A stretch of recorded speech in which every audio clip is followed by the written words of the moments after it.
For our next session, we're taking a closer look at energy at the local level. I'm pleased to be joined by Mayor Michael Hancock of Denver. I love Denver, and I also love Las Cruces, where we've got Mayor Ken Miyagishima of Las Cruces, New Mexico. And I have to disclose a conflict of interest. I used to work for the Senator of New Mexico in the 1990s, and I'm really interested in talking to Mayor Miyagishima about how much the energy portfolio has changed for that state. But let me start with Mayor Hancock. And Mayor, you had this statement, this very powerful statement. You said Denver understands the direct connection between environmental quality and public health. It's about equity. Leading on climate change means continuing the work of improving public health across our city, especially in underserved communities of color that have long suffered the disproportionate impacts of environmental degradation. I find that this is such a fascinating all of the above conversation, during our 3-day sustainability summit. We have been discussing equity. We've also been discussing climate. We're discussing jobs. And, one of the criticisms that can come up is we're trying to do too much, like trying to weave things together. But I'd love to get, Hugh, Denver is a major metropolis in this country.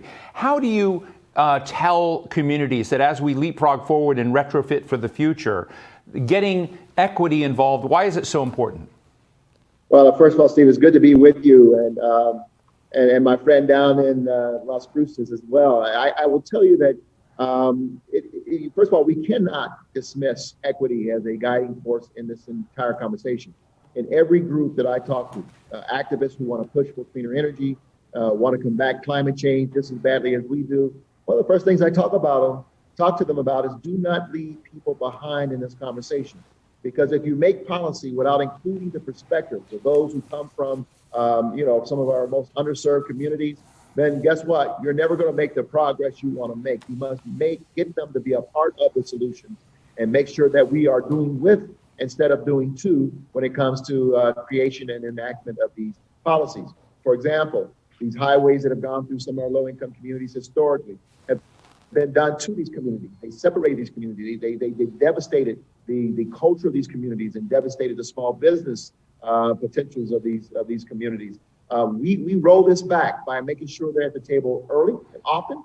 And this movement is not seen as just a young or a upper middle class white movement, but a movement that is more inclusive. And if you do that, we're going to make greater progress. And we can address the issues of equity by making sure great transit lines, for example, are in low-income communities, moving people to good schools, moving people to good shopping opportunities, healthcare, jobs. Those are the things that we need to think about as we advance the qualities and opportunities and values around combating climate change.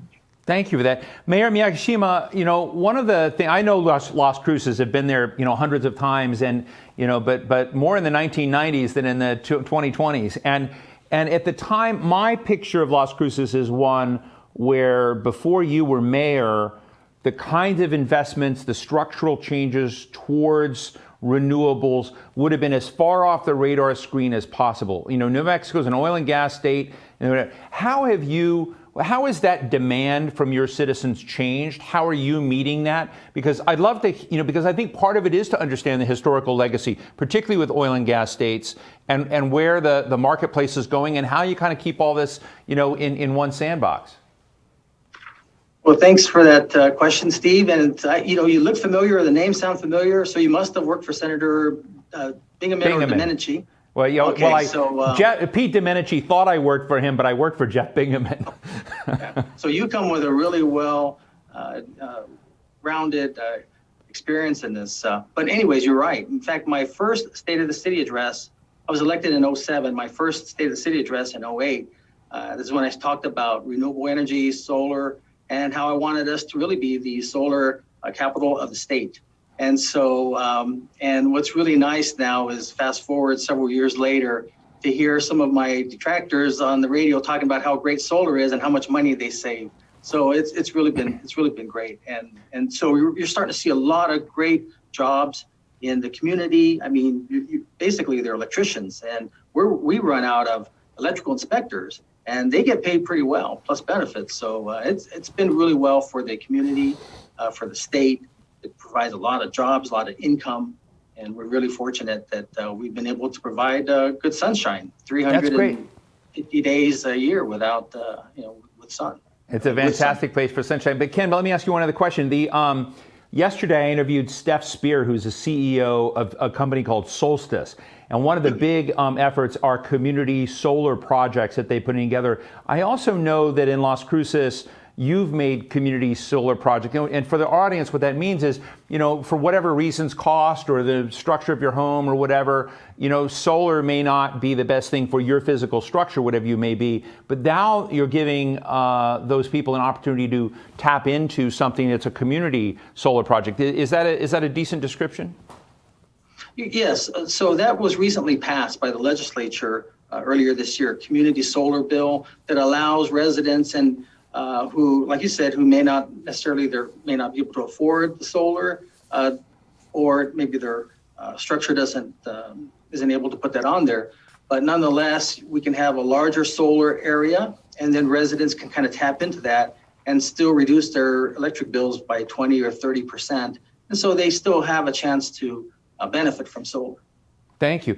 Mayor Hancock, with Denver, and I have had the pleasure of knowing many of your predecessors. We've met in the past. You have a very big terrain, and you have a lot of cities around you where they're sort of part of Denver, even though, you may have a little, smaller mayor here and there. But what you do sets the tone.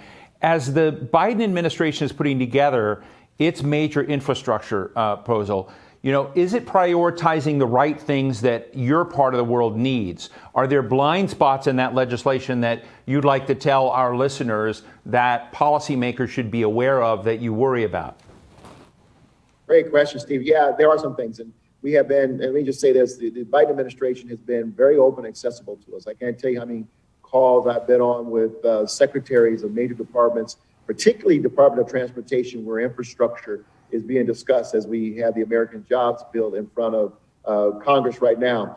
But one of the things as chair of the Transportation and Communications Committee for the U.S. Conference of Mayors, we have formed an agenda to put before the Biden administration around infrastructure. And one of the things we've talked about is that dollars need to flow directly to cities instead of through states. The traditional path is through states, and states dole out the money. The concern is cities, first of all, most of the roads that you're traveling on, over 80% of the roads you're traveling on every day are city roads. Two, we care and maintain those roads. Thirdly, we have plans and we have the ability to implement or appropriate those dollars much quicker and more efficiently than flowing them through the state. And we've also encouraged them to use the traditional tools, including community development block grants, and to reactivate on this issue that we're talking about here today in terms of clean energy, that we waive everything that we're doing with sustainability, and that we reactivate the energy efficiency block grant to help fund cities to do that type of work, as well as to weave equity as a guiding North Star for us. So yeah, these are the things we're talking about. These are things we don't want to have lost. And for the American public that's listening, if we do an infrastructure bill, those dollars ought to flow directly into cities so we can implement them faster and more efficiently. Mayor Miyagishima, let me ask you the same question. Are there elements of the Biden Jobs Act, transportation, its efforts on climate, which they're trying? We're going to have Gina McCarthy on later today, who is trying to assemble a whole of government approach on climate. But are there things that are particular to your city, to your part of New Mexico, that policymakers ought to be aware of? Because I think one of the soft criticisms, there's a lot of enthusiasm, but one of the soft criticisms is avoiding, one size fits all policy. So just be interested in any advice you would give to this town. Gosh, Steve, I'm so glad you asked me that question. Let me tell you why. As far as we're concerned, Las Cruces is looked at as the capital of southern New Mexico. And we're the second largest city in the state. So I would be remiss if I didn't help let the Biden administration know that as much as we appreciate all that they're doing, to take into consideration the oil and gas industry in the east part of our state. A big shout out to Mayor Janway in Carlsbad, Mayor Cobbs in Hobbs, Mayor Quinta in Roswell. These are they recognize that in the future we're going to have to slowly reduce our dependence on oil and gas. But right now they're trying to. It's really stopping that area there, and it's really hurting a lot of the jobs and the unemployment. So if the administration would recognize that and still continue to allow the leases that are going on, because right now there's a moratorium on that.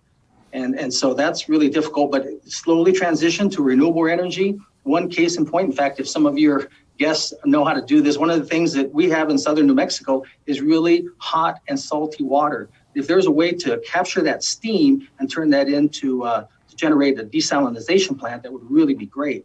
But so I just wanted to tell you, thanks for asking me that question, because I really No, I think it's really important if you raise something that has come up a couple of times during the day. And, maybe I'm too much of a, centrist or a kumbaya guy, I don't know. But part of it is, as you look across the sectors, oil and energy, oil and gas is, part of this, renewables are part of it. We know we want to have a cleaner world, more sustainable world. But is there a way to detoxify, if you will, part of that equation? And I think that's what you're asking for, right? Absolutely. We recognize that we have to reduce greenhouse gases. And it's funny, 2019, my State of the City address, I focused solely on climate change and the importance of how we need to recognize that and do our best to start moving in that direction. And that's all I'm trying to get at to President Biden and his administrators, is that we recognize that here in New Mexico, but that generates 35% of income to the entire state. And that's a lot.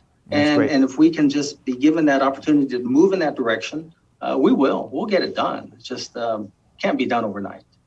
Thank you. Michael, can you just share with us in our last minute or so, what's some of the big investments and bets you're making on sustainability, with the solar and power? And I want to add this to us, because one of the, I work with the, Conference of U.S. Mayors a lot, and I'm obsessed with the question of what is a smart city, coming era of 5G. And I tell people 5G is not just communications, it's data, it's sensors, it's feedback. It helps with conservation and better choices, all of that stuff coming. But I'd just love to kind of get both of your quick maps of big projects ahead, given the fact we do have a sustainability imperative and a lot of investments but there are a lot of other things coming on the technology front that may make this easier. But what's on your agenda just for the next few years?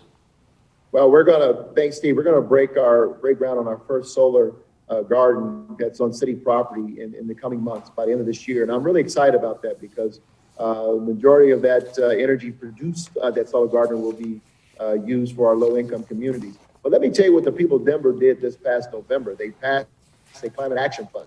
It's a sales tax dedicated to doing exactly what you're asking about.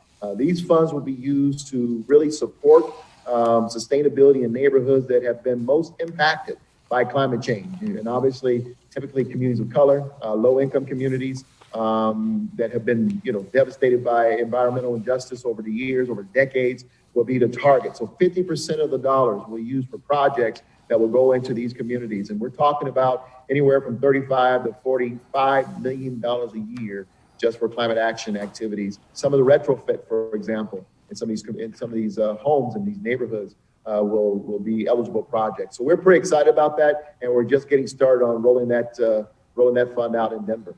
Thank you. And Ken, do you have an agenda you'd like to share with the audience of what tell us some stuff that the news media doesn't know about yet?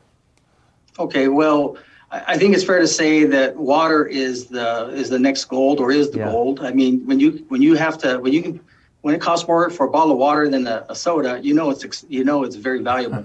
And so what the city of Las Cruces has done is we built a water reclamation plant where we actually turn sewer water into near potable water. And so it saves about 1 million gallons of fresh drinking water per day.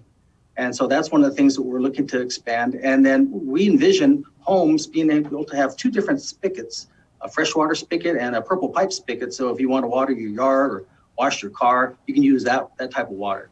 So those are some of the things that we're looking at. I mean, and then of course, solar, like as I mentioned, I really wasn't kidding. The sun shines about 350 days a year here.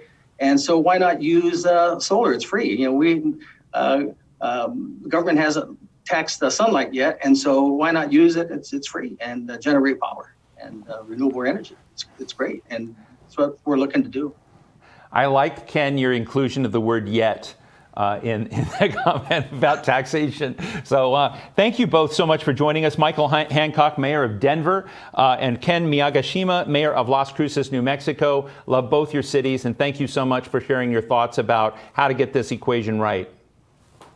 Thank you very much. Take care.